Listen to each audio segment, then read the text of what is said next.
ಅಖಿಲಾಂಡ ಕೋಟಿ ಬ್ರಹ್ಮಾಂಡ ನಾಯಕ ರಾಜಾದಿರಾಜ ಯೋಗಿರಾಜ ಪರಬ್ರಹ್ಮ ಶ್ರೀ ಸಚ್ಚಿದಾನಂದ ಸದ್ಗುರು ಸಾಯಿನಾಥ್ ಮಹಾರಾಜ್ ಕಿ ಜೈ. ಗುರುವಿನ ಪಾದಾರವಿಂದಗಳಿಗೆ ವಂದಿಸುತ್ತಾ ನಮಸ್ತೆ ಸ್ನೇಹಿತರೆ.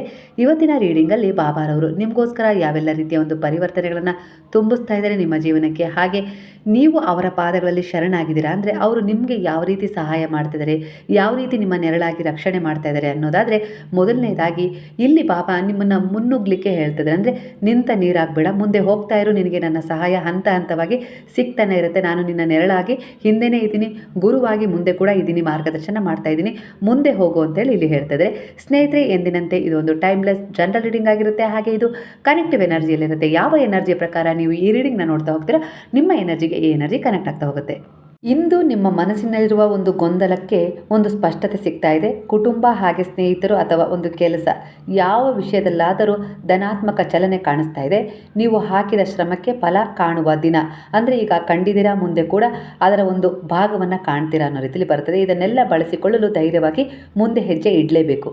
ಒಂದು ದೋಷಾರೋಪಣೆ ಮಾಡ್ತಾ ಇದ್ದಾರೆ, ಇಲ್ಲ ಗೊಂದಲ ಅಸಮಾಧಾನವನ್ನು ಕೆಲವರು ಮೂಡಿಸ್ತಾ ಇದ್ದಾರೆ ಅಂದರೆ ಈಗ ನೀವು ಅದರ ಬಗ್ಗೆ ಮಾತನಾಡಲು ಒಳ್ಳೆಯ ಸಮಯ ಇದೆ. ಹಾಗಾಗಿ ಸ್ಪಷ್ಟವಾಗಿ ಎದುರಾಳಿಯ ಎದುರಿಗೆ ನೀವು ನಿಮ್ಮ ಸೂಚನೆಯನ್ನು ವ್ಯಕ್ತಪಡಿಸಿ ಅನ್ನೋ ರೀತಿಯಲ್ಲಿ ಇಲ್ಲಿ ವಿಚಾರ ಬರ್ತಾ ಇದೆ. ಎಲ್ಲಿಯವರೆಗೂ ಅವ್ರ ಅಂದದನ್ನು ನೀವು ಸಹಿಸ್ಕೊಳ್ತಾ ಹೋಗ್ತೀರಾ, ಇಲ್ಲಿ ಹೊರಗಿನ ಶತ್ರುಗಳಿಗಿಂತ ನಿಮ್ಮ ಒಳಗಿನ ಶತ್ರುಗಳೇ ನಿಮಗೆ ಹೆಚ್ಚಾಗಿ ಅಸಮಾಧಾನವನ್ನು ಹಾಗೆ ಕೆಲವು ಗೊಂದಲಗಳನ್ನು ಮೂಡಿಸ್ತಾ ಇದ್ದಾರೆ, ಅಂದರೆ ತೊಂದರೆಗಳನ್ನು ಕೊಡ್ತಾ ಇದ್ದಾರೆ. ಹಾಗಾಗಿ ನೀವು ನಿಮ್ಮ ಒಂದು ಸಮಾಧಾನ ಭಾವವನ್ನು ತೊರೆದು ಇಲ್ಲಿ ನೀವು ನಿರ್ದಿಷ್ಟವಾಗಿ ಸ್ಪಷ್ಟತೆಯ ಮೂಲಕ ಅವರಿಗೆ ಉತ್ತರ ಕೊಡುವ ಸಮಯ ಬಂದಿದೆ, ನೀವು ಅವರನ್ನು ಎದುರಿಸಬೇಕು ಅಂತ ಹೇಳಿ ಇಲ್ಲಿ ಬಾಬಾ ನಿಮಗೆ ಸೂಚನೆಯನ್ನು ಕೊಡ್ತಾ ಇದ್ದಾರೆ. ಒಂದು ಸ್ಮಾಲ್ ಆಗಿ ಒಂದು ಇನ್ವೆಸ್ಟ್ಮೆಂಟ್ ಮಾಡಬೇಕು ಅಂತ ಇದ್ದೀರಲ್ಲ, ಅದಕ್ಕೆ ಒಂದು ಸಮಯ ಬಲವಾಗಿದೆ. ಜಾಗರೂಕವಾಗಿ ನೀವು ಆ ವಿಚಾರದಲ್ಲಿ ಮುಂದುವರಿರಿ ಅನ್ನೋ ರೀತಿಯಲ್ಲಿ ಕೂಡ ಬಾಬಾ ಇಲ್ಲಿ ನಿಮಗೆ ಬ್ಲೆಸ್ಸಿಂಗ್ ಮಾಡ್ತಾ ಇದ್ದಾರೆ. ನಾನು ನಿನ್ನ ಜೊತೆಗಿದ್ದೀನಿ, ಎಂಥದ್ದೇ ಸಂದರ್ಭ ಆದರೂ ನಾನು ನಿನ್ನ ಕೈ ಬಿಡೋದಿಲ್ಲ, ನಿನ್ನ ಸಹಾಯಕ್ಕೆ ನಾನು ನಿಲ್ತೀನಿ, ನನ್ನ ಬಲ ನಿನ್ನ ಜೊತೆಗಿದೆ, ನಾನು ರಕ್ಷಣೆ ಮಾಡ್ತಾ ಇದ್ದೀನಿ, ಮಾರ್ಗದರ್ಶನ ಮಾಡ್ತಾ ಇದ್ದೀನಿ, ನೀನು ನನ್ನ ಪಾದಗಳಲ್ಲಿ ದೃಢವಾದ ವಿಶ್ವಾಸವಿಟ್ಟು ಶರಣಾಗಿದೆಯಾ ಅಂದರೆ ನಾನೆಂದಿಗೂ ನಿನ್ನ ಕೈಗಳನ್ನು ಬಿಡೋದಿಲ್ಲ ಅಂಥೇಳಿ ಇಲ್ಲಿ ಬಾಬಾ ನೀವು ಅವರ ಪಾದಗಳಲ್ಲಿ ದೃಢವಾದ ನಂಬಿಕೆ ಇಟ್ಟು ಶರಣಾಗಿದ್ದಾರಲ್ಲ, ಅದಕ್ಕೆ ಒಂದು ಬ್ಲೆಸ್ಸಿಂಗನ್ನು ಕೊಡ್ತಾ ಇದ್ದಾರೆ. ನಿಮ್ಮ ಒಂದು ದೃಢವಾದ ವಿಶ್ವಾಸ ಹಾಗೆ ನಿಷ್ಕಲ್ಮಶವಾದ ಭಕ್ತಿಗೆ ಬಾಬಾರವರಿಂದ ಈ ರೀತಿಯ ಒಂದು ಬೆಂಬಲ ನಿಮಗೆ ಸಿಗ್ತಾ ಇದೆ. ನೀವು ಎಲ್ಲೇ ಹೋದರೂ ಒಬ್ಬರಿಗೆ ಪ್ರೇರಣೆಯಾಗಿರ್ತೀರ, ಹಾಗೆ ನಿಮ್ಮ ಶಕ್ತಿ, ನಿಮ್ಮ ಎನರ್ಜಿಯನ್ನು ಕಂಡು ಬೇರೆಯವರಿಗೂ ಖುಷಿ ಆಗುತ್ತೆ. ಅಂದರೆ ಉತ್ಸಾಹದಿಂದ ಅವರು ಕೂಡ ತಮ್ಮ ಕಾರ್ಯದಲ್ಲಿ ಮುಂದೆ ಒರೆಯೋ ಹಾಗೆ ನೀವು ಅವರಿಗೆ ಒಂದು ಪ್ರೇರಣೆಯಾಗಿದ್ದೀರಾ ಅನ್ನೋ ರೀತಿಯಲ್ಲಿ ಬರ್ತಾ ಇದೆ. ಅಂದರೆ ನೀವೆಲ್ಲೇ ಹೋದರೂ ಒಂದು ನೆಮ್ಮದಿ, ಪ್ರೀತಿ ಆ ಜಾಗದಲ್ಲಿ ಹರಡ್ತೀರಾ ಅನ್ನೋ ರೀತಿಯಲ್ಲಿ ಬರ್ತಾ ಇದೆ. ಹಾಗಾಗಿ ಅದಕ್ಕೆ ಪ್ರತಿಯಾಗಿ ನೀವು ಏನನ್ನು ಕೊಡ್ತಾ ಇದ್ರಲ್ಲ ಅದನ್ನು ನಿಮಗೆ ಬ್ರಹ್ಮಾಂಡ ಮರಳಿ ಕೊಡುವ ಹಾಗೆ ಒಂದು ಯೋಜನೆಯನ್ನು ಮಾಡಿದೆ. ಅದು ಒಂದು ಗುರುವಿನ ಮಾರ್ಗದರ್ಶನದ ಮೂಲಕ, ಹಾಗೆ ಅವರ ಬಲದ ಮೂಲಕ ನೀವು ಅಂದ್ಕೊಂಡಿದ್ದ ಒಂದು ವಿಚಾರದಲ್ಲಿ ನಿಮಗೆ ಗೆಲುವು ಸಿಗುತ್ತೆ. ಅದನ್ನು ಸೆಲೆಬ್ರೇಟ್ ಮಾಡ್ತೀರಾ ಆದಷ್ಟು ಬೇಗನೆ. ನೀವು ಡಿಸೆಂಬರ್ ತಿಂಗಳೊಳಗೆ, ಇಲ್ಲಾಂದರೆ ಜನವರಿ ತಿಂಗಳು ಮುಗಿಯೋದ್ರೊಳಗೆ ಆ ಸೆಲೆಬ್ರೇಟ್, ಅಂದರೆ ಅದು ಒಂದು ಅಬಂಡೆನ್ಸ್ ಮೂಲಕ ಒಂದು ಸಮೃದ್ಧಿ ಬರುತ್ತೆ. ಅದು ಯಾವ ರೀತಿ ನೀವು ಬಯಸ್ತಾ ಇದ್ದೀರಾ, ಒಂದು ಸಂತಾನದ ಮೂಲಕ ಆಗಿರ್ಬೋದು, ಮದುವೆಯ ಮೂಲಕ ಆಗಿರ್ಬೋದು, ಇಲ್ಲ ಹಣದ ಮೂಲಕ ಆಗಿರ್ಬೋದು, ಒಂದು ಒಳ್ಳೆಯ ಕೆಲಸದ ಮೂಲಕ ಆಗಿರ್ಬೋದು, ಖಂಡಿತವಾಗಿಯೂ ನಿಮಗೆ ಸಿಕ್ಕೇ ಸಿಗುತ್ತೆ. ನಿಮ್ಮ ವಿಶ್ವಾಸ ಎಂದಿಗೂ ಕೂಡ ಸೋಲೋದಿಲ್ಲ, ಹಾಗೆ ನಿಮ್ಮ ಪ್ರಯತ್ನ ಯಾವುದೇ ಕಾರಣಕ್ಕೂ ವ್ಯರ್ಥ ಆಗಲಿಕ್ಕೆ ನೀವು ನಂಬಿದ ಗುರುವು ಬಿಡೋದಿಲ್ಲ ಅನ್ನೋ ರೀತಿಯಲ್ಲಿ ಬರ್ತಾ ಇದೆ. ಹಾಗಾಗಿ ನೀವು ಅಂದ್ಕೊಂಡಿದ್ರಲ್ಲಿ ನಿಮಗೆ ಒಂದು ಒಳ್ಳೆಯ ಗೆಲುವು ಸಿಕ್ಕೇ ಸಿಗುತ್ತೆ. ಸ್ವಲ್ಪ ಕೊಂಚ ಭಯವನ್ನು, ಆತಂಕವನ್ನು ವ್ಯಕ್ತಪಡಿಸ್ತಾ ಇದ್ದೀರಾ ಈ ಸಮಯದಲ್ಲಿ. ನಿಮ್ಮ ಮನಸ್ಥಿತಿ ಕುಗ್ಗಿದೆ, ದುರ್ಬಲತೆಯ ಒಂದು ಆಲೋಚನೆ ಮಾಡ್ತಾ ಇದೆ ಸಂದರ್ಭದಲ್ಲಿ ಕೆಲವರ ಎನರ್ಜಿಯ ಪ್ರಕಾರ. ಯಾಕಂದರೆ ಅಂತಹ ಕೆಲವೊಂದು ಘಟನೆಗಳು ಇತ್ತೀಚಿನ ದಿನಗಳಲ್ಲಿ ನಿಮ್ಮ ಜೀವನದಲ್ಲಿ ನಡೆದಿವೆ. ಹಾಗಾಗಿ ಮುಂದೇನು ಅನ್ನುವ ಪ್ರಶ್ನೆ ನಿಮ್ಮನ್ನು ಕಾಡ್ತಾ ಇದೆ. ಆದರೆ ಆ ಪ್ರಶ್ನೆಗೆ ಉತ್ತರ ನಿಮ್ಮಲ್ಲಿರುವ ಒಂದು ಆತ್ಮವಿಶ್ವಾಸವೇ ಆಗಿದೆ ಅನ್ನೋ ರೀತಿಯಲ್ಲಿ ಬಾಬಾ ಹೇಳ್ತಿದ್ದಾರೆ. ಅಂದರೆ ಇಂದಿನ ಕರ್ಮದ ಬಗ್ಗೆ, ಹಾಗೆ ನಿನ್ನ ಮುಂದಿನ ಒಂದು ಯೋಜನೆಯ ಉದ್ದೇಶದ ಬಗ್ಗೆ ಅಷ್ಟೇ ನಿಗಾ ಇಡು. ಕರ್ಮ ಮಾಡು, ಪ್ರಯತ್ನ ಮಾಡು, ಅದರ ಒಂದು ಫಲದ ನಿರೀಕ್ಷೆ ಮಾಡಬೇಡ. ಅದನ್ನು ಯಾವ ಸಮಯದಲ್ಲಿ ಹೇಗೆ ನಿನ್ನನ್ನು ತಲುಪಿಸ್ಬೇಕೋ ಅದೇ ರೀತಿ ನಾನು ಅದನ್ನು ತಲುಪಿಸ್ತೀನಿ, ನಿನ್ನ ಬಳಿ ಹೊತ್ತು ನಾನೇ ಬರ್ತೀನಿ ಅನ್ನೋ ರೀತಿಯಲ್ಲಿ ಬಾಬಾ ಸೂಚನೆಯನ್ನು ಕೊಡ್ತಾ ಇದ್ದಾರೆ. ನೀವು ಅವರ ಮೇಲಿಟ್ಟ ವಿಶ್ವಾಸ ಖಂಡಿತ ಗೆಲ್ಲುತ್ತೆ. ನೀವು ಅಂದ್ಕೊಂಡಿದ್ದೀರಾ ಅವರ ಪಾದಗಳಲ್ಲಿ ನಾನು ಸಂಪೂರ್ಣವಾಗಿ ಶರಣಾದರೆ ಖಂಡಿತ ಬಾಬಾ ನನ್ನ ಕೈ ಬಿಡೋದಿಲ್ಲ ಅಂತೇಳಿ, ಅದೇ ರೀತಿ ನಿಮ್ಮ ಜೀವನದಲ್ಲಿ ವಿಶ್ವಾಸವಾಗಿ ಅದು ಬದಲಾಗುತ್ತೆ. ಅಂದರೆ ನೀವು ಅಂದ್ಕೊಂಡಿದ್ದು ನಡೆಯುತ್ತೆ. ಸ್ವಲ್ಪ ಸಮಯ ಏರಿಳಿತ ಆಗ್ಬೋದು, ಆದರೆ ನಿಮಗೆ ಸ್ಪಷ್ಟವಾದ ಉತ್ತರ ಸಿಗುತ್ತೆ. ಕೆಲವರ ಒಂದು ಸತ್ಯ ವಿಚಾರ ಗೊತ್ತಾಗುತ್ತೆ, ನಂತರ ನಿಮ್ಗೆ ಏನು ಸಿಗಬೇಕೋ ಅದು ನಿಮಗೆ ಸಿಗುತ್ತೆ. ಅದರಿಂದ ಅದು ನಿಮ್ಮ ಬಳಿ ಸ್ಥಿರವಾಗಿ ಉಳಿಯುತ್ತೆ. ನೀವು ಭಯದಿಂದ, ಆತಂಕದಿಂದ ನಿಮ್ಮನ್ನು ದುರ್ಬಲಗೊಳಿಸುವ ಸಮಯ ಇದಲ್ಲ, ಧೈರ್ಯವನ್ನು ತೋರಬೇಕಾದ ಸಮಯ ಇದಾಗಿದೆ. ನಿಮ್ಮೊಳಗೆ ನಾನೇ ಇದ್ದೀನಿ ಅನ್ನೋ ರೀತಿಯಲ್ಲಿ ಬಾಬಾ ಹೇಳ್ತಾ ಇದ್ದಾರೆ. ನೀವು ಎದುರಿಸ್ತಾ ಇರುವ ಈ ಸನ್ನಿವೇಶಕ್ಕೆ ನೀವೇ ಶಕ್ತಿಯಾಗಿದ್ದೀರಾ. ನಿಮ್ಮೊಳಗೆ ನಾನು ಒಂದು ಚೇತನವಾಗಿದ್ದೀನಿ, ನಾನು ನಿಮಗೆ ಸಹಾಯ ಮಾಡ್ತಾ ಇದ್ದೀನಿ, ಎದುರಿಸು ಅನ್ನೋ ರೀತಿಯಲ್ಲಿ ಬಾಬಾ ನಿಮಗೆ ಈ ಸಮಯದಲ್ಲಿ ಒಂದು ಸೂಚನೆಯನ್ನು ಕೊಡ್ತಾ ಇದ್ದಾರೆ. ಹೊಸ ಆರಂಭ ಶುರುವಾಗಿದೆ. ಕೆಲವರ ಎನರ್ಜಿ ಪ್ರಕಾರ ಸಂತೋಷವಾಗಿದ್ದೀರಾ, ಹಾಗೆ ಆರೋಗ್ಯದಲ್ಲಿ ಸುಧಾರಣೆಯನ್ನು ಖಂಡಿತವಾಗಿಯೂ ಕಾಣ್ತೀರಾ. ಸ್ವಲ್ಪ ಸಮಯ ತಾಳ್ಮೆಯಿಂದ ಸಂಯಮದಿಂದ ವರ್ತಿಸಿ, ಎಲ್ಲವೂ ಇನ್ನೂ ಹೆಚ್ಚಿನ ಮಟ್ಟದಲ್ಲಿ ಒಂದು ಒಳ್ಳೆಯ ರೀತಿಯಲ್ಲಿ ಬದಲಾವಣೆಯನ್ನು ಕಾಣ್ತೀರಾ ಅನ್ನೋ ರೀತಿಯಲ್ಲಿ ಬರ್ತಾ ಇದೆ. ಯಾವತ್ತಿಗೂ ಭರವಸೆಯನ್ನು ಕಳ್ಕೊಬೇಡಿ. ನೀವು ಭರವಸೆಯನ್ನು ಕಳ್ಕೊಂಡಿರಲಿಲ್ಲ, ಅದಕ್ಕೆ ತಕ್ಕ ಹಾಗೆ ಉತ್ತರ ನಾನು ನಿಮಗೆ ಕೊಟ್ಟಿದ್ದೀನಿ. ಕೆಲವೊಂದು ವಿಚಾರಗಳಲ್ಲಿ ಪರಿವರ್ತನೆ ನೀಡುವುದರ ಮೂಲಕ ಅನ್ನೋ ರೀತಿಯಲ್ಲಿ ನಿಮಗೆ ಸೂಚನೆ ಸಿಗ್ತಾ ಇದೆ. ಅಂದರೆ ಗುರುವಿನಿಂದ ನಿಮಗೆ ತುಂಬ ಸಹಾಯವಾಗಿದೆ. ಹಾಗೆ ನೀವು ಅಂದ್ಕೊಂಡ ವಿಚಾರಗಳಲ್ಲಿ ಸ್ವಲ್ಪ ಪರಿವರ್ತನೆಯನ್ನು ಕಂಡುಕೊಂಡಿದ್ದೀರಾ. ನೀವು ಹೋಗ್ತಾ ಇರುವ ದಾರಿ ತಪ್ಪಿಲ್ಲ, ಸರಿ ಇದೆ, ನೀವು ಮುಂದೆ ಹೋಗಿ ಅನ್ನೋ ರೀತಿಯಲ್ಲಿ ಬಾಬಾ ಸೂಚನೆ ಕೂಡ ಕೊಡ್ತಾ ಇದ್ದಾರೆ. ನೀವು ಬಹಳವಾಗಿ ಒಬ್ಬರನ್ನ ಪ್ರೀತಿಸ್ತಾ ಇದ್ದೀರಾ, ಅವರೂ ಕೂಡ ಅಷ್ಟೇ ನಿಮ್ಮನ್ನು ಪ್ರೀತಿಸ್ತಾ ಇದ್ದಾರೆ. ಎಂಥದೇ ಭಿನ್ನಾಭಿಪ್ರಾಯಗಳು ಬಂದರೂ ಕೂಡ ನೀವು ಈ ಸಮಯದಲ್ಲಿ ಅವರನ್ನು ಹಿಡಿದುಕೊಳ್ಳಿ. ಅಂದರೆ ಅವರನ್ನು ಪಡ್ಕೊಳ್ಳೋಕ್ಕೆ ಎಲ್ಲ ರೀತಿಯಲ್ಲೂ ಒಂದು ಪ್ರೇ ಮಾಡಿ, ಮ್ಯಾನಿಫೆಸ್ಟ್ ಮಾಡಿ. ಈ ವಿಶ್ವದ ಶಕ್ತಿಯು ನಿಮ್ಮ ಪರವಾಗಿದೆ ಅನ್ನೋ ರೀತಿಯಲ್ಲಿ ಬರ್ತಾ ಇದೆ. ಕೆಲವರಿಗೆ ಸಹಾಯ ಮಾಡಲಿಕ್ಕೆ ಹೋಗಿ ನೀವು ಸಂದಿಗ್ಧ ಸ್ಥಿತಿಯಲ್ಲಿ ಸಿಕ್ಕಾಕೊಂಡಿದ್ದೀರಾ. ಅಂದರೆ ಒಳ್ಳೆಯದು ಅನ್ನೋ ರೀತಿಯಲ್ಲಿ ನೀವು ಮಾಡಿದರೆ ಅದರಿಂದ ಒಳ್ಳೆಯದಾಗತ್ತೆ ಅಂಥೇಳಿ ಅಲ್ಲಿ ನಿಮಗೆ ಸ್ವಲ್ಪ ಏನೋ ಏರಿಳಿತ ಕಂಡಿದೆ. ಅಂದರೆ ನಿಮ್ಮ ಮನಸ್ಸಿಗೆ ನೋವಾಗಿದೆ, ಆದರೆ ಖಂಡಿತ ಅದು ನಿಮಗೆ ಸಿಗಬೇಕಾಗಿತ್ತು. ಯಾಕಂದರೆ ಅಲ್ಲಿ ನಿಮಗೆ ಒಂದು ಅನಿವಾರ್ಯ ಕರ್ಮವನ್ನು ಕಳೆದುಕೊಳ್ಳುವ ಒಂದು ಸಂದರ್ಭ ಇತ್ತು. ಹಾಗಾಗಿ ನೀವು ತುಂಬ ಡೀಪಾಗಿ ಕ್ಲೈನ್ಸ್ ಆಗ್ತಾ ಇದ್ದೀರಾ ಆ ಸಂದರ್ಭದಲ್ಲಿ. ಅಂದರೆ ಅಲ್ಲಿ ನಿಮಗೆ ತುಂಬ ಸತ್ಯ ತಿಳಿತು, ಹಾಗೆ ಯಾವ ರೀತಿ ವ್ಯವಹರಿಸಬೇಕು ಅನ್ನುವ ಜ್ಞಾನ ಕೂಡ ತಿಳಿತು. ಹಾಗೆ ಯಾರನ್ನು ಎಷ್ಟರ ಮಟ್ಟಿಗೆ ನಂಬಬೇಕು ಅನ್ನೋದು ಕೂಡ ಗೊತ್ತಾಯಿತು. ಅಂದರೆ ಸಹಾಯವನ್ನು ಅಪಾತ್ರರಿಗೆ ಮಾಡಿದರೆ ಯಾವೆಲ್ಲ ರೀತಿಯ ಒಂದು ಸಮಸ್ಯೆಗಳು ಉಂಟಾಗ್ತವೆ ಅನ್ನೋ ರೀತಿಯಲ್ಲಿ ಇಲ್ಲಿ ನಿಮಗೆ ಒಂದು ಸಣ್ಣದಾಗಿ ಬಾಬಾ ಶಿಕ್ಷಣ ಕೊಟ್ಟಿದ್ದಾರೆ. ಅದರ ಆಧಾರದ ಮೇಲೆ ನೀವು ನಿಮ್ಮ ಕರ್ಮವನ್ನು ಮುಂದಿನ ದಿನಗಳಲ್ಲಿ ಮಾಡಿ ಅನ್ನೋ ರೀತಿಯಲ್ಲಿ ಬರ್ತಾ ಇದೆ. ಅಂದರೆ ನಿಮ್ಮ ಆತ್ಮಸಾಕ್ಷಿಯ ಮಾತನ್ನು ಮೀರಿ ನೀವು ಯಾವುದೇ ಕಾರಣಕ್ಕೂ ಮುಂದೆ ಹೋಗಬೇಡಿ ಅನ್ನೋ ರೀತಿಯಲ್ಲಿ ಸೂಚನೆ ಸಿಗ್ತಾ ಇದೆ. ಈಗ ನಿಮ್ಮ ಜೀವನದಲ್ಲಿ ಒಂದು ಹೊಸ ಆಸೆ, ಹೊಸ ಚೈತನ್ಯ, ಹೊಸ ದಾರಿಯ ಆರಂಭವನ್ನು ಮಾಡಿಸ್ತಾ ಇದೆ.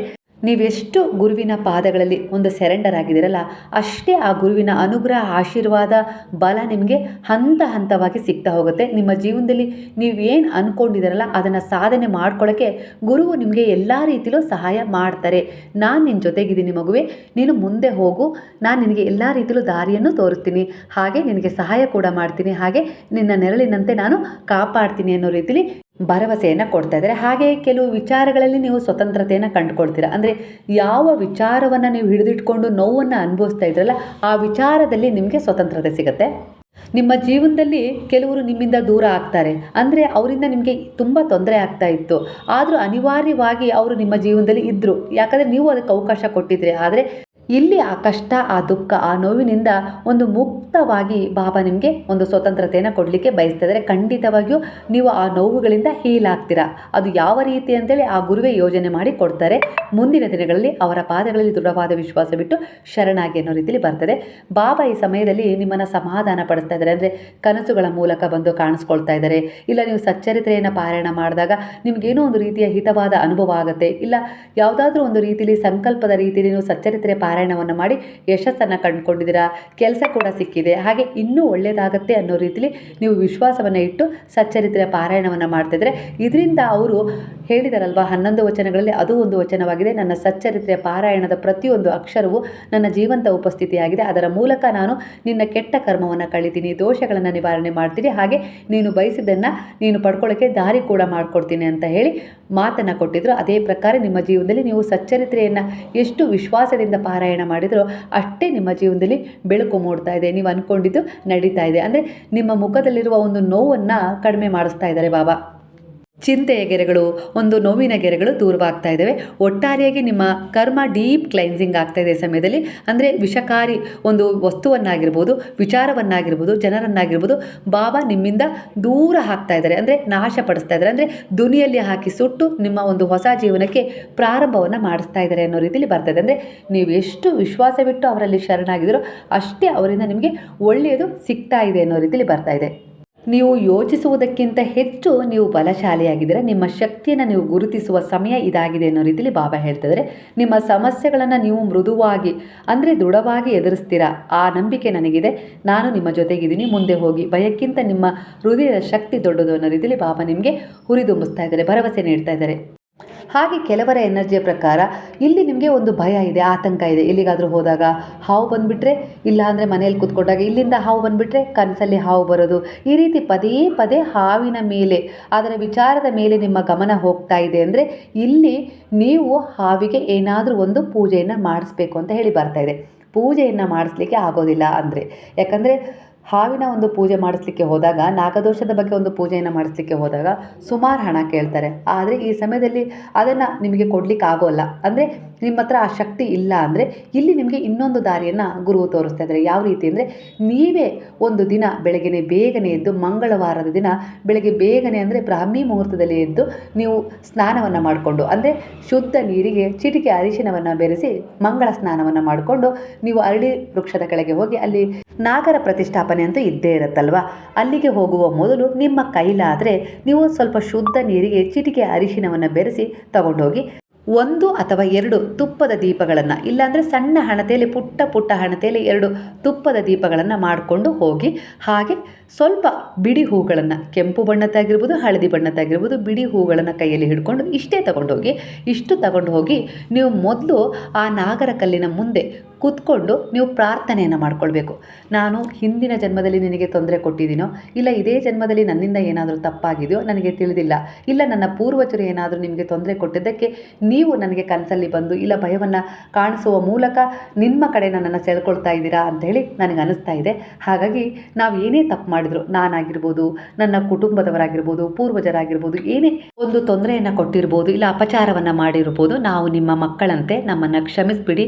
ನನಗಿಷ್ಟು ದಿನ ಗೊತ್ತಾಗಲಿಲ್ಲ ನಿಮ್ಮ ಹತ್ರ ಬಂದು ಕ್ಷಮೆಯನ್ನು ಯಾಚಿಸಬೇಕು ಅಂತೇಳಿ. ನನಗೆ ನಿಮ್ಮನ್ನು ಯಾವ ರೀತಿ ಪೂಜಿಸಬೇಕು, ಭಜಿಸಬೇಕು, ಯಾವ ರೀತಿ ಸೇವೆ ಮಾಡಬೇಕು ಅದು ಯಾವುದೂ ನನಗೆ ಗೊತ್ತಿಲ್ಲ. ಆದರೆ ನಾನು ವಿನಮ್ರ ಭಾವದಿಂದ ನಿಮ್ಮಲ್ಲಿ ಕ್ಷಮೆಯನ್ನು ಯಾಚಿಸ್ತೀನಿ. ಹಣ ಕೊಟ್ಟು ಹೋಮ ಹವನ ಮಾಡಿಸುವಷ್ಟು ಶಕ್ತಿ ನನಗಿಲ್ಲ. ಹಾಗಾಗಿ ನಾನೇ ನನ್ನ ಕೈಯಾರೆ ನಿಮ್ಮ ಒಂದು ಸೇವೆಯನ್ನು ಮಾಡ್ತೀನಿ. ಅದು 5 ವಾರ ಆಗಿರ್ಬೋದು, 11 ವಾರ ಆಗಿರ್ಬೋದು, ನಿಮ್ಮ ಸೇವೆಯನ್ನು ಮಾಡ್ತೀನಿ. ನನ್ನ ಸೇವೆಯನ್ನು ಸ್ವೀಕರಿಸಿ, ಕ್ಷಮಿಸಿ, ನಮ್ಮನ್ನು ಉದ್ಧರಿಸಿ, ಕಾಪಾಡಿ, ಹಾಗೆ ನಮ್ಮ ಕುಲವನ್ನು ಮುಂದುವರಿಸ್ಕೊಂಡು ಹೋಗಲಿಕ್ಕೆ ನಮಗೆ ಒಂದು ದಾರಿ ಮಾಡಿಕೊಡಿ.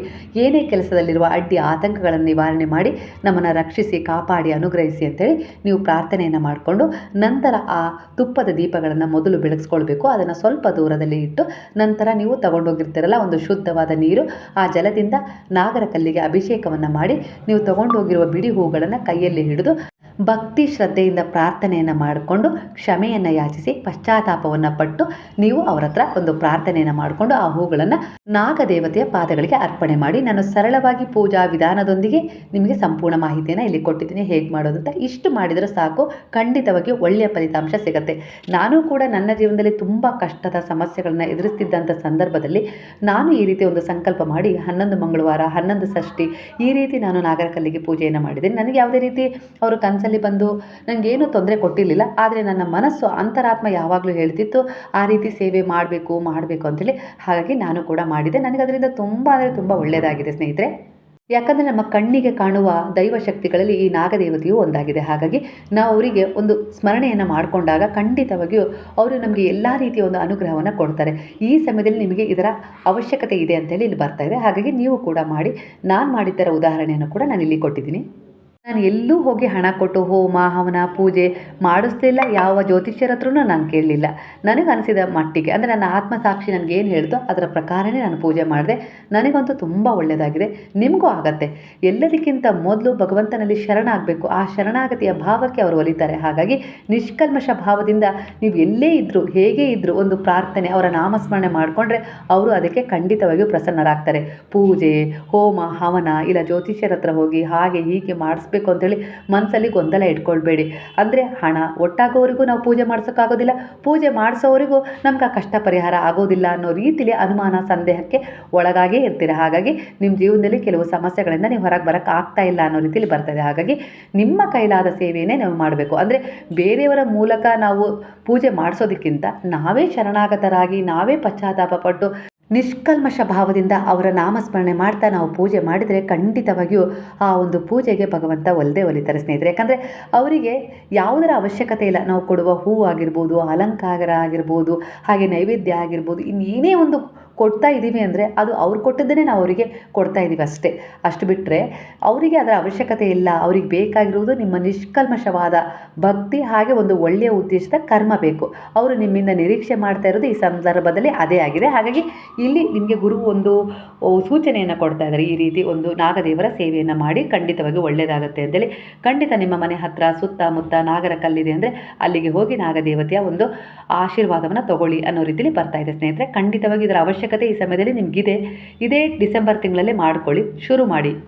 ನಾಳೆಯಿಂದನೇ ಶುರು ಮಾಡ್ತೀವಿ ಅಂತ ಅಂದರೆ ನಿಮ್ಮ ಮನಸ್ಸಿಗೆ ಅದು ಸರಿ ಅನಿಸಿದರೆ ನಾನು ಮಾಡಲೇಬೇಕು ಅಂತ ಹೇಳಿ ನೀವು ಪಣ ತೊಟ್ಟರೆ ಖಂಡಿತವಾಗಿಯೂ ನಾಳೆ ಬೆಳಗ್ಗೆ ನಿಮಗೆ ಆಗತ್ತೆ, ಅದನ್ನು ಮಾಡೇ ಮಾಡ್ತೀರಾ.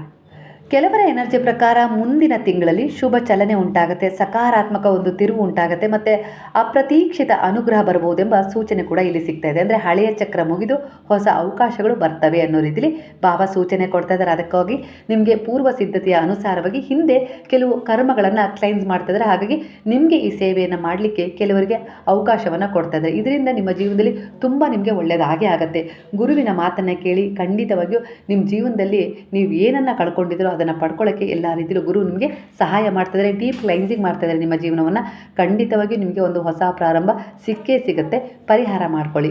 ಕಷ್ಟ ಏನಿಲ್ಲ, ಮನಸ್ಸು ಮಾಡಿದರೆ ನೀವು ಏನು ಬೇಕಾದರೂ ಸಾಧನೆ ಮಾಡ್ತೀರಾ. ಆ ಸಾಧನೆಯಲ್ಲಿ ಇದು ಒಂದು ಪ್ರಾಮಾಣಿಕ ಪ್ರಯತ್ನ ಇರಲಿ. ಅಂದರೆ ಭಗವಂತನ ಆಶೀರ್ವಾದ ತಗೊಂಡು ನೀವು ಮುಂದೆ ಹೋಗಿ ಪ್ರಯತ್ನ ಪಟ್ಟರೆ ಆಗ ಅದರಲ್ಲಿ ಫಲ ಸಿಗುತ್ತೆ. ಯಾವುದೇ ರೀತಿ ಅಡ್ಡಿ ಆತಂಕಗಳಾಗಿರ್ಬೋದು, ಒಂದು ಯಾರೋ ಏನೋ ತೊಂದರೆ ಕೊಡ್ತಾ ಇದ್ದಾರೆ ಅಂದರೆ ಆಗಿರ್ಬೋದು, ಆ ಎಲ್ಲ ಒಂದು ಒಳ ಸಂಚುಗಳು ಹೊರಗೆ ಬರ್ತವೆ, ಅವು ಹಾಗೆ ನಾಶವೂ ಆಗ್ತವೆ. ಇಲ್ಲಿ ನಿಮಗೆ ಯಾರೂ ಮನುಷ್ಯರು ಸಹಾಯ ಮಾಡಲಿಕ್ಕೆ ಆಗೋದಿಲ್ಲ. ಭಗವಂತನ ಶರಣದಲ್ಲಿ ಹೋಗಬೇಕು. ಗುರುವಿನ ಶರಣದಲ್ಲಿ ನೀವಿದ್ದೀರಾ ಅಂದರೆ ಆ ಗುರುವೇ ಯಾರ ಮೂಲಕ ನಿಮಗೆ ಸಹಾಯ ಮಾಡಿಸ್ಬೇಕು, ಹೇಗೆ ಸಹಾಯ ಮಾಡಿಸ್ಬೇಕು ಅಂದರೆ ಅವರೇ ಯಾರದ್ದಾದರೂ ರೂಪದಲ್ಲಿ ಬಂದು ನಿಮಗೆ ಸಹಾಯ ಮಾಡ್ತಾರೆ. ಹಾಗಾಗಿ ಇಲ್ಲಿ ಮನುಷ್ಯರನ್ನು ನಂಬೋದಕ್ಕಿಂತ ಆ ಗುರುವನ್ನು ನಂಬಿ ಆ ಗುರು ನಿಮಗೆ ಭಗವಂತನ ಎದುರಿಗೆ ನಿಲ್ಲುವಂಥ ಸಕ್ಷಮತೆಯನ್ನು ಕೊಡ್ತಾರೆ ಅನ್ನೋ ರೀತಿಯಲ್ಲಿ ಬರ್ತಾ ಇದೆ ಸ್ನೇಹಿತರೆ. ಆ ರೀತಿಯಾಗಿ ಈಗ ನಿಮ್ಮ ಜೀವನದಲ್ಲಿ ಪರಿವರ್ತನೆಯನ್ನು ನೀಡಿದರೆ ನೀವು ಅಷ್ಟೇ ಬಲವಾಗಿ ನಂಬಿದಿರಾ. ಆಧ್ಯಾತ್ಮಿಕ ಕ್ಷೇತ್ರದಲ್ಲಿ ನಿಮ್ಮನ್ನು ನೀವು ತೊಡಗಿಸ್ಕೊಂಡಿದ್ದೀರಾ ಅಂದರೆ ನೀವು ಸರಿಯಾದ ದಾರಿಯನ್ನೇ ಆಯ್ಕೆ ಮಾಡ್ಕೊಂಡಿದ್ದೀರ. ಅಲ್ಲಿ ನಿಮಗೆ ಎಲ್ಲ ಸಿಗುತ್ತೆ, ಮೊಗದಷ್ಟು ಒಳ್ಳೆಯದೇ ಸಿಗ್ತಾ ಹೋಗುತ್ತೆ. ಅಲ್ಲಿಗೆ ನಿಮ್ಮ ಜೀವನದಲ್ಲಿ ನೀವು ಅಂದ್ಕೊಂಡಿದ್ದನ್ನು ನೀವು ಪಡ್ಕೊಳ್ಳೋಕ್ಕೆ ಒಂದು ದಾರಿ ಅಲ್ಲಿಂದನೇ ಹೊಸ ಪ್ರಾರಂಭವನ್ನು ಮಾಡಿಕೊಡ್ತಾ ಇದೆ ಅನ್ನೋ ರೀತಿಯಲ್ಲಿ ಬರ್ತಾ ಇದೆ. ನಿಮ್ಮ ಬೇಡಿಕೆಯಂತೆ ನೀವು ಗೌರ್ಮೆಂಟ್ ಜಾಬನ್ನು ಕೂಡ ಪಡ್ಕೊಂಡಿದ್ದೀರಾ. ಕೆಲವರ ಎನರ್ಜಿ ಪ್ರಕಾರ ಇಲ್ಲಿ ಕಾಣಿಸ್ತಾ ಇದೆ. ಹಾಗೆ ಕೆಲವರು ಗೌರ್ಮೆಂಟ್ ಜಾಬ್ ಬೇಕೇ ಬೇಕು ಅಂತೇಳಿ ಹಠವನ್ನು ಹಿಡಿದಿದ್ದೀರಾ. ಆದರೆ ಇಲ್ಲಿ ನಿಮ್ಮ ಪ್ರಾರ್ಥನೆ ಮ್ಯಾನಿಫೆಸ್ಟ್ ಹೇಗಿರಬೇಕು ಅಂದರೆ, ಬಾಬಾ ನನ್ನ ಆಸೆ ಅದಾಗಿದೆ, ಆದರೆ ನನಗೆ ಯಾವುದು ಉಚಿತವೋ ಅದನ್ನೇ ನೀವು ನೀಡಿ ಅನ್ನೋ ರೀತಿಯಲ್ಲಿ ಸಮರ್ಪಣೆಯಾಗಿ ಖಂಡಿತವಾಗಿಯೂ ಗುರು ನಿಮ್ಮ ಮೇಲೆ ಪ್ರಸನ್ನರಾಗ್ತಾರೆ. ಅವ್ರು ಏನು ಕೊಡಬೇಕು ಅಂತೇಳಿ ನಿಮಗೋಸ್ಕರ ಡಿಸರ್ವ್ ಮಾಡಿಟ್ಟಿದ್ದಾರೆ, ಅದೇ ನಿಮ್ಮ ಭಾಗ್ಯದಲ್ಲಿರೋದನ್ನು ಅವರು ನಿಮಗೆ ಕೊಡ್ತಾರೆ ಅನ್ನೋ ರೀತಿಯಲ್ಲಿ ಬರ್ತಾ ಇದೆ. ಕೆಲವರ ಎನರ್ಜಿಯ ಪ್ರಕಾರ ನೀವೀಗ ಬೆಳವಣಿಗೆಯ ಹಂತಕ್ಕೆ ಕಾಲಿಡ್ತಾ ಇದ್ದೀರಾ. ಅಂದರೆ ನಿಮ್ಮನ್ನು ಪರಿವರ್ತನೆ ಮಾಡ್ಕೊಂಡಿದ್ದೀರಾ. ಹಾಗೆ ನಿಮ್ಮ ಕುಟುಂಬವನ್ನು ಕೂಡ ಪರಿವರ್ತನೆಯ ದಾರಿಗೆ ತಗೊಂಡು ಹೋಗ್ತಿದ್ದಾರೆ. ಒಟ್ಟಾರೆಯಾಗಿ ನೀವು ಒಬ್ಬರು ಬದಲಾಗಿರೋದ್ರಿಂದ ನಿಮ್ಮ ಸುತ್ತಮುತ್ತ ಇರುವವರು ಕೂಡ ಬದಲಾಗ್ತಾ ಇದ್ದಾರೆ. ಈ ಸಂತೋಷ ನಿಮಗೆ ಒಂದು ಹೆಮ್ಮೆಯನ್ನು ತರ್ತಾ ಇದೆ. ಅಂದರೆ ಅಹಂಕಾರ ಅಲ್ಲ, ಒಟ್ಟಾರೆಯಾಗಿ ಏನೋ ಒಂದು ರೀತಿಯಲ್ಲಿ ಖುಷಿಯಾದ ಫೀಲ್ ಮಾಡ್ಕೊಳ್ತಾ ಇದ್ದಾರೆ ಈ ಸಂದರ್ಭದಲ್ಲಿ. ಯಾವಾಗಲೂ ನಿಮ್ಮ ಜೊತೆ ಇರಬೇಕಾಗಿರುವ ಒಂದು ವಿಚಾರಗಳೇನಪ್ಪ ಅಂದರೆ ಆತ್ಮವಿಶ್ವಾಸ ಇರಬೇಕು, ಸಹನೆ ಇರಬೇಕು ಮತ್ತು ನಿಷ್ಠೆ ಇರಬೇಕು. ಈ ಮೂರು ನಿಮ್ಮನ್ನು ಎಂದಿಗೂ ಕೈ ಬಿಡೋದಿಲ್ಲ. ಒಂದು ಒಳ್ಳೆಯ ಉತ್ತಮವಾದ ದಡವನ್ನು ಸೇರಿಸಿಯೇ ತೀರ್ತವೆ ಅನ್ನೋ ರೀತಿಯಲ್ಲಿ ಬರ್ತಾ ಇದೆ.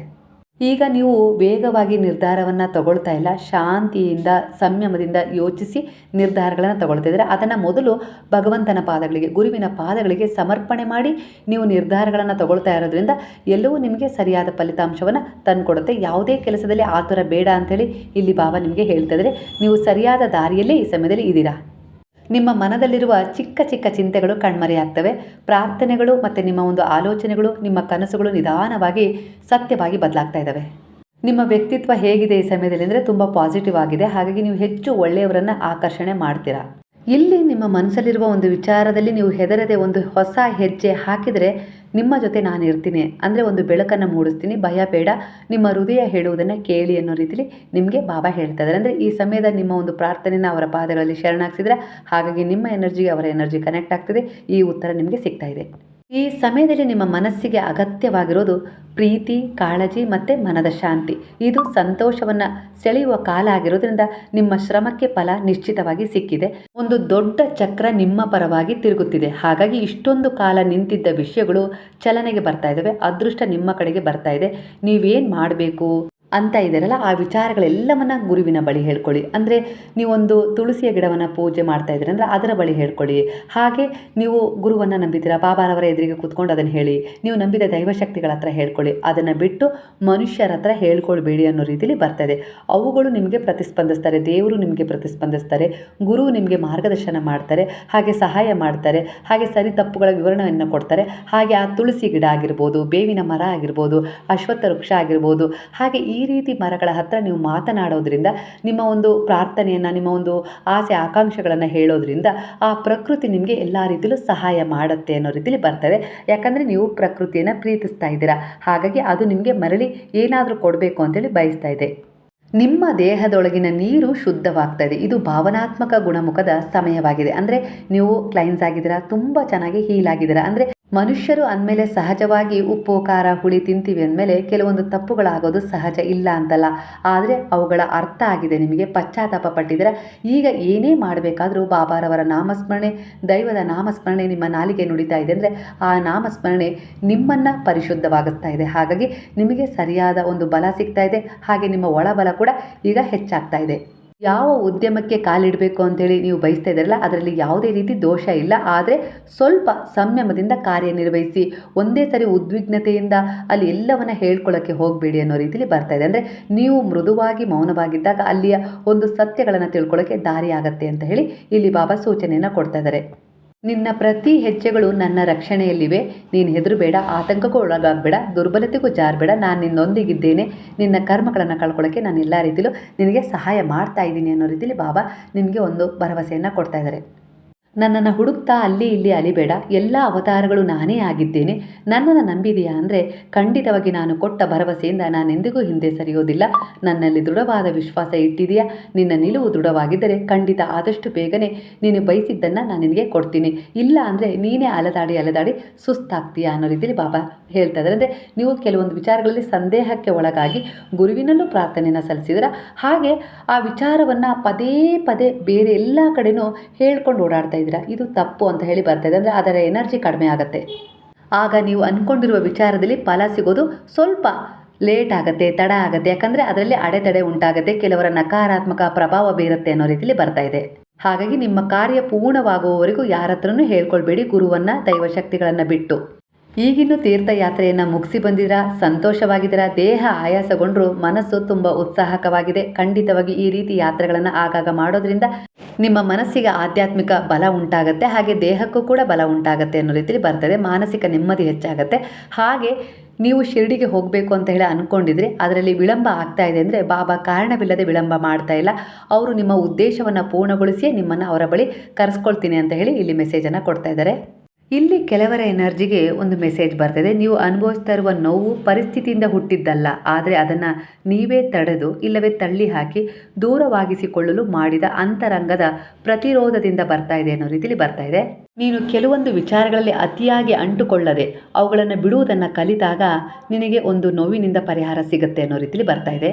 ನೀವು ಕಾಳಜಿ ಮಾಡಿ, ಪ್ರೀತಿ ಕೊಡಿ, ಅವರಿಗೊಂದು ಒಳ್ಳೆಯ ಮಾರ್ಗದರ್ಶನ ನೀಡಿ. ಆದರೆ ತುಂಬ ಅಂಟ್ಕೊಳ್ತಾ ಇದ್ದೀರಾ, ಅಂದರೆ ಅವರನ್ನು ನಿಮ್ಮ ನಿಯಂತ್ರಣಕ್ಕೆ ತಗೊಳ್ಬೇಕು ಅಂತೇಳಿ ಬಯಸ್ತಾ ಇದ್ದೀರಾ, ಎಲ್ಲ ರೀತಿಯಲ್ಲೂ ತಿದ್ದಬೇಕು ಅಂತೇಳಿ ಹಂಬಲಿಸ್ತಾ ಇದ್ದೀರಾ. ಆದರೆ ಪ್ರಯತ್ನ ನಿಮ್ಮದಾಗಿರಬೇಕು. ಕರ್ಮ ಮಾಡಿ, ಅವರಿಗೋಸ್ಕರ ಒಂದು ಪ್ರೇ ಮಾಡಿ, ಅವರಿಗೋಸ್ಕರ ಒಂದು ಸೇವೆ ಮಾಡಿ, ಹಾಗೆ ಎಲ್ಲ ರೀತಿಯಲ್ಲಿ ಅವರಿಗೆ ನಿಮಗೆ ಒಳ್ಳೆಯದಾಗಲಿ ಅನ್ನೋ ರೀತಿಯಲ್ಲಿ ಬ್ಲೆಸ್ಸಿಂಗ್ ಮಾಡಿ, ಗುರುವಿನಲ್ಲಿ ಪ್ರಾರ್ಥನೆ ಇಡಿ, ಅವರನ್ನೇ ಶರಣಾಗಿಸಿ ಬದಲಾವಣೆ ಆಗುತ್ತೆ. ಆದರೆ ಅವರನ್ನು ನಿಮ್ಮ ನಿಯಂತ್ರಣಕ್ಕೆ ತಗೊಳ್ಳೋಕ್ಕೆ ಹೋದಷ್ಟು ನಿಮ್ಮ ಜೀವನದಲ್ಲಿ ನೀವು ಕುಗ್ಗುತ್ತೀರಾ, ದುರ್ಬಲತೆಗೆ ಜಾರ್ತೀರಾ. ಇದೇ ರೀತಿಯ ಒಂದು ಗೊಂದಲದಿಂದ ನಿಮ್ಮನ್ನು ನೀವು ಕಳ್ಕೊಳ್ತಾ ಇದ್ದೀರಾ, ನಿಮ್ಮ ಆತ್ಮವಿಶ್ವಾಸ ಕುಗ್ತಾ ಇದೆ. ಹಾಗಾಗಿ ಕೆಲವರ ವಿಚಾರದಲ್ಲಿ, ಅದು ವೈಯಕ್ತಿಕ ಸಂಬಂಧಗಳಾಗಿರ್ಬೋದು, ಮಕ್ಕಳ ವಿಚಾರದಲ್ಲಾಗಿರ್ಬೋದು, ಬಿಟ್ಟು ಬಿಡುವುದನ್ನು ಕಲಿ, ಸ್ವತಂತ್ರತೆಯನ್ನು ಕೊಡೋದನ್ನು ಕಲೀರಿ. ಆಗ ನಿಮಗೆ ಅದರಲ್ಲಿ ಒಂದು ನಿಲುವು ಉಂಟಾಗತ್ತೆ. ಅವರಿಗೂ ಕೂಡ ನಿಮ್ಮ ಒಂದು ಕಾಳಜಿ ಪ್ರೇಮದ ಅರಿವಾಗುತ್ತೆ. ನೀವೇನು ಅಂತೇಳಿ ನಿಮ್ಮ ಬೆಲೆ ಅವರಿಗೆ ಅರ್ಥ ಆಗುತ್ತೆ. ಹಾಗಾಗಿ ಆ ಸಮಯಕ್ಕೆ ಅವಕಾಶ ಕೊಡಿ. ಕೆಲವರು ನೋವು, ಕಷ್ಟ, ಇಲ್ಲ ಯಾರೋ ಏನೋ ಅಂತಿದ್ದಾರೆ ಅಂತ ಹೇಳಿ ಏನೋ ಒಂದು ಸಮಸ್ಯೆ ಮಾಡಿಕೊಂಡಾಗ ಆ ವಿಚಾರಗಳಿಂದ ಓಡಿ ಹೋಗಬೇಡಿ. ಅಂದರೆ ಹೆದರಿ ಹಿಂದೆ ಸರಿಬೇಡಿ, ಇಲ್ಲ ಏನೋ ರೀತಿಯಲ್ಲಿ ಅವರಿಂದ ತಪ್ಪಿಸ್ಕೊಳ್ಬೇಡಿ. ಅದನ್ನು ಸ್ವೀಕರಿಸಿದ ಕ್ಷಣ, ಆ ಗಳಿಗೆಯನ್ನು ಎದುರಿಸಿದ ಕ್ಷಣ ನೋವು ತನ್ನ ಕೆಲಸವನ್ನು ಮುಗಿಸ್ಬಿಡುತ್ತೆ. ಆಗ ನಿಮಗೆ ಮುಂದಿನ ದಾರಿ ತೆರೆದುಕೊಳ್ಳುತ್ತೆ ಅನ್ನೋ ರೀತಿಯಲ್ಲಿ ಬಾಬಾ ನಿಮಗೆ ಮೆಸೇಜನ್ನು ಕೊಡ್ತಿದ್ದಾರೆ. ಹಾಗಾಗಿ ಯಾವತ್ತಿಗೂ ಸಮಸ್ಯೆಗಳು ಎದುರಾದರೆ, ಇಲ್ಲ ಸಮಸ್ಯೆ ಕೊಡೋರು ಎದುರಾದರೆ ಅವರನ್ನು ಎದುರಿಸಿ. ಆಗ ನಿಮಗೆ ಹೊಸದೊಂದು ಪ್ರಾರಂಭದ ದಾರಿ ಸಿಗುತ್ತೆ. ನಾನು ನಿಮ್ಮ ಜೊತೆಗಿದ್ದೀನಿ ಅನ್ನೋ ರೀತಿಯಲ್ಲಿ ಭರವಸೆ ಕೊಡ್ತಾ ಇದ್ದಾರೆ. ಪ್ರತಿದಿನ ರಾತ್ರಿ 2 ನಿಮಿಷ ನಾನು ಅನುಭವಿಸುವ ಈ ಭಾವನೆ ನನಗೆ ವಿರೋಧ ಅಲ್ಲ, ಅದು ನನ್ನ ಶಿಕ್ಷಕನಾಗಿದೆ ಎನ್ನುವುದನ್ನು ನಿಧಾನವಾಗಿ ನಿಮ್ಮ ಮನಸ್ಸಲ್ಲಿ ಹೇಳ್ಕೊಳ್ಳಿ. ಹಾಗಾಗಿ ನೀವು ಇವತ್ತು ಏನು ಕಲ್ತರೋ, ಹಾಗೆ ಏನು ಒಂದು ಒಳ್ಳೆಯ ವಿಚಾರವನ್ನು ಮಾಡಿದ್ರೋ ಅದನ್ನು ಮ್ಯಾನಿಫೆಸ್ಟ್ ಮಾಡಿ. ನಿಮ್ಮಿಂದ ಏನು ಇಗ್ನೋರ್ ಮಾಡಿದ್ರಲ್ಲ ಅದರ ಬಗ್ಗೆ ಒಂದು ಕೃತಜ್ಞತೆಯನ್ನು ನಿಮಗೆ ನೀವೇ ಹೇಳ್ಕೊಂಡು ಅದು ನನ್ನಿಂದ ಇವತ್ತು ದೂರ ಆಯಿತು ಅನ್ನೋ ರೀತಿಯಲ್ಲಿ ಅದನ್ನು ದೂರ ಇಟ್ಟು ಸಕಾರಾತ್ಮಕ ವಿಚಾರಗಳೊಂದಿಗೆ ನೀವು ನಿದ್ರೆಗೆ ಜಾರಿ, ಗುರುವಿನ ಸ್ಮರಣೆಯೊಂದಿಗೆ, ದೈವಶಕ್ತಿಗಳ ಸ್ಮರಣೆಯೊಂದಿಗೆ. ಆಗ ನಿಮ್ಮ ಸುಪ್ತ ಮನಸ್ಸು ನೀವೇನು ಮ್ಯಾನಿಫೆಸ್ಟ್ ಮಾಡ್ತಿರಲ್ಲ ಅದನ್ನು ನಾಳೆ ಕಾರ್ಯಗತ ಮಾಡಿಕೊಡುತ್ತೆ ಅನ್ನೋ ರೀತಿಯಲ್ಲಿ ಇಲ್ಲಿ ವಿಚಾರ ರೆಸೊನೇಟ್ ಆಗ್ತಾ ಇದೆ. ಹಾಗಾಗಿ ನೀವು ಮಲಗಬೇಕಾದ್ರೆ ಏಳಬೇಕಾದ್ರೆ ಸದಾ ಭಗವಂತನಿಗೆ ಗುಡ್ ಮಾರ್ನಿಂಗ್ ಅಂದರೆ ಶುಭೋದಯವನ್ನು ಹೇಳಿ ಏಳುವ ಅಭ್ಯಾಸ ಮಾಡ್ಕೊಳ್ಬೇಕು. ಇದರಿಂದ ನಿಮ್ಮ ದಿನ ತುಂಬ ಚೆನ್ನಾಗಿರುತ್ತೆ. ಅಂದರೆ ನನ್ನ ದಿನ ಇವತ್ತು ಚೆನ್ನಾಗಿಲ್ಲ ಅಂತೇಳಿ ನೀವು ಅಂದ್ಕೊಳ್ಬಾರ್ದು. ಯಾಕಂದರೆ ಅದನ್ನು ನೀವು ಬೆಳಗ್ಗೆನೇ ಗುರುವಿಗೆ ಸಮರ್ಪಣೆ ಮಾಡಿರ್ತೀರ. ಅವತ್ತು ಏನು ಕೆಟ್ಟದಾದರೂ ಅದರಿಂದ ನಿಮ್ಗೆ ಒಳ್ಳೆಯದೇ ಪಾಠ ಸಿಕ್ಕಿರುತ್ತೆ, ಇಲ್ಲ ಒಳ್ಳೆಯದೇ ಆದರೂ ಅದಕ್ಕೆ ನಿಮಗೆ ಒಂದು ಒಳ್ಳೆಯದೇ ಆಗಿರುತ್ತಲ್ವ. ಹಾಗಾಗಿ ಎರಡಕ್ಕೂ ಕೃತಜ್ಞತಾ ಭಾವ ಇರಬೇಕು. ಸ್ನೇಹಿತರೆ, ಇಲ್ಲಿ ನಾನು ವಿವರಿಸಿದಷ್ಟು ವಿಚಾರಗಳು ನಿಮ್ಮ ಮನಸ್ಸಿನ ಭಾವನೆಗಳಾಗಿರ್ತವೆ. ನಾನು ಈ ರೀತಿ ಅದಕ್ಕೆ ವಿವರಣೆಯನ್ನು ಕೊಟ್ಟಿದ್ದೀನಿ. ನಿಮ್ಮ ಹಿಂದಿನ ಜನ್ಮದಲ್ಲಿ ನೀವೊಂದು ಒಳ್ಳೆಯ ಉದ್ದೇಶದ ಕರ್ಮಗಳನ್ನು ಮಾಡಿದರಲ್ಲ, ಆ ಪುಣ್ಯದ ಕೊಯ್ಲನ್ನು, ಹಾಗೆ ಹಿಂದಿನ ದಿನಗಳಲ್ಲಿ ನೀವು ಮಾಡಿದ ಪುಣ್ಯ ಕಾರ್ಯಗಳ ಒಂದು ಕೊಯ್ಲನ್ನು ಈ ಸಮಯದಲ್ಲಿ, ಈ ಋತುವಿನಲ್ಲಿ ನೀವು ಪ್ರಾರಂಭ ಮಾಡ್ತಾ ಇದ್ದೀರಾ. ಅಂದರೆ ನಿಮಗೆ ಈ ಸಮಯದಲ್ಲಿ ಆ ಪುಣ್ಯದ ಒಂದು ಫಲ ಸಿಗಲಿಕ್ಕೆ ಹೊರಟಿದೆ ಅನ್ನೋ ರೀತಿಯಲ್ಲಿ ಬಾಬಾ ನಿಮಗೆ ಒಂದು ವಿಶೇಷವಾದ ಸೂಚನೆಯನ್ನು ಕೊಡ್ತಾ ಇದ್ದಾರೆ. ಖಂಡಿತ ಇದು ನಿಮಗೆ ಡಿಸೆಂಬರ್ ತಿಂಗಳಲ್ಲಿ ಸಿಗುತ್ತೆ. ಜನವರಿ ತಿಂಗಳಲ್ಲಿ ನಿಮಗೆ ಪರಿಪೂರ್ಣವಾಗಿ ಅದನ್ನು ನೋಡುವ ಭಾಗ್ಯ ಎದುರಾಗತ್ತೆ. ಮೊದಲು ನೀವು ನಿಮ್ಮೊಳಗಿನ ಸಂದೇಹಗಳನ್ನು ಬಿಟ್ಟರೆ ಯೂನಿವರ್ಸ್ ನಿಮ್ಮ ಕೈಗೆ ಆಶೀರ್ವಾದಗಳನ್ನು ಕೊಡಲು ಸಿದ್ಧವಾಗಿದೆ. ಹಾಗಾಗಿ ಕೆಲವು ವಿಚಾರಗಳಲ್ಲಿ ನೋವನ್ನು ಎದುರಿಸಿ ಅಂತ ಹೇಳಿ ನಿಮಗೆ ಪಾಠವನ್ನು ಕಲಿಸ್ತಾ ಇದೆ. ಇದರಿಂದ ನಿಮ್ಮ ಜೀವನದಲ್ಲಿ ಸಮೃದ್ಧಿ ಬಂದಾಗ ಅದನ್ನು ಹೇಗೆ ಕಾಪಾಡಿಕೊಳ್ಬೇಕು, ಹೇಗೆ ಸ್ಥಿರವಾಗಿ ಅದನ್ನು ಉಳಿಸ್ಕೊಳ್ಬೇಕು ಅನ್ನೋ ರೀತಿಯಲ್ಲಿ ಜ್ಞಾನ ಅನುಭವ ಹೆಚ್ಚಾಗುತ್ತೆ. ನಿಮಗೆ ಇದನ್ನು ಅನುಭವಗಳ ಆಧಾರದ ಮೇಲೆ ಕೊಟ್ಟರೆ ನಿಮಗೆ ನೆನಪುಳಿಯುತ್ತೆ ಅನ್ನೋ ರೀತಿಯಲ್ಲಿ ಬಾಬಾರವರು, ಅಂದರೆ ಈ ದೈವಶಕ್ತಿಗಳು ಕಷ್ಟ, ದುಃಖ, ಸಮಸ್ಯೆಗಳು, ನಿಂದನೆಗಳ ರೂಪದಲ್ಲಿ ನಿಮ್ಮನ್ನು ಗಟ್ಟಿಯಾಗಿಸ್ತವೆ. ಹಾಗೆ ಒಳ್ಳೆಯದನ್ನು ಪಡ್ಕೊಳ್ಳೋಕ್ಕೆ, ನೀವು ಒಳ್ಳೆಯ ದಾರಿಯನ್ನು ಕಂಡುಕೊಳ್ಳೋಕ್ಕೆ ದಾರಿಯನ್ನು ಕೂಡ ಮಾಡಿಕೊಡ್ತೇವೆ. ಒಟ್ಟಾರೆಯಾಗಿ ಈ ನೋವುಗಳಿಂದ ನೀವು ಕಲಿತ ಪಾಠದಿಂದ ನೀವು ಒಳ್ಳೆಯ ದಾರಿ ಹಿಡಿತಿರೋ ಇಲ್ಲ ಕೆಟ್ಟದನ್ನು ಅರಸಿ ಹೋಗ್ತಿರೋ ಅದು ನಿಮ್ಮ ಸ್ವತಂತ್ರತೆಗೆ ಬಿಟ್ಟ ವಿಚಾರ ಆಗಿರುತ್ತೆ. ಪರೀಕ್ಷೆ ನಿರಂತರವಾಗಿ ಈ ಜಗತ್ತು, ಈ ಬ್ರಹ್ಮಾಂಡ, ನೀವು ನಂಬಿದ ದೈವಶಕ್ತಿಗಳು ನಿಮಗೆ ಎದುರಾಗಿಸ್ತಾನೆ ಇರ್ತವೆ. ಆ ಪರೀಕ್ಷೆಯಲ್ಲಿ ನೀವು ಕಾಪಿ ಹೊಡೆದು ಪಾಸ್ ಆಗ್ತಿರೋ ಇಲ್ಲ ಶ್ರಮಪಟ್ಟು ಓದಿ ಪಾಸ್ ಆಗ್ತಿರೋ ಅನ್ನೋದ್ರ ಮೇಲೆಯೇ ನಿಮಗೆ ಜೀವನದಲ್ಲಿ ಭವಿಷ್ಯ ರೂಪುಗೊಳ್ಳುತ್ತೆ ಅನ್ನೋ ರೀತಿಯಲ್ಲಿ ಬಾಬಾ ನಿಮಗೆ ಒಂದು ಮೆಸೇಜನ್ನು ಕೊಡ್ತಾ ಇದ್ದಾರೆ. ಸ್ನೇಹಿತರೆ, ಇವತ್ತಿನ ಸಾಯಿ ಟ್ಯಾರೋ ರೀಡಿಂಗ್ನ ಮಾಹಿತಿ ನಿಮ್ಮ ಹೃದಯಕ್ಕೆ ಹತ್ತಿರವಾಗಿದ್ದರೆ, ಅಂದರೆ ನಿಮ್ಮ ವಿಚಾರಗಳಿಗೆ ಒಂದು ಸ್ಪಷ್ಟ ನಿಲುವನ್ನು ತೋರಿಸುವ ಮಾರ್ಗದರ್ಶನದಂತಿದ್ದರೆ ಗುರುವಿಗೆ ಕೃತಜ್ಞತಾ ಭಾವದಿಂದ ಸಾಯಿರಾಮ್ ಅಂತೇಳಿ ಕಮೆಂಟ್ ಮಾಡೋದನ್ನು ಮರಿಬೇಡಿ.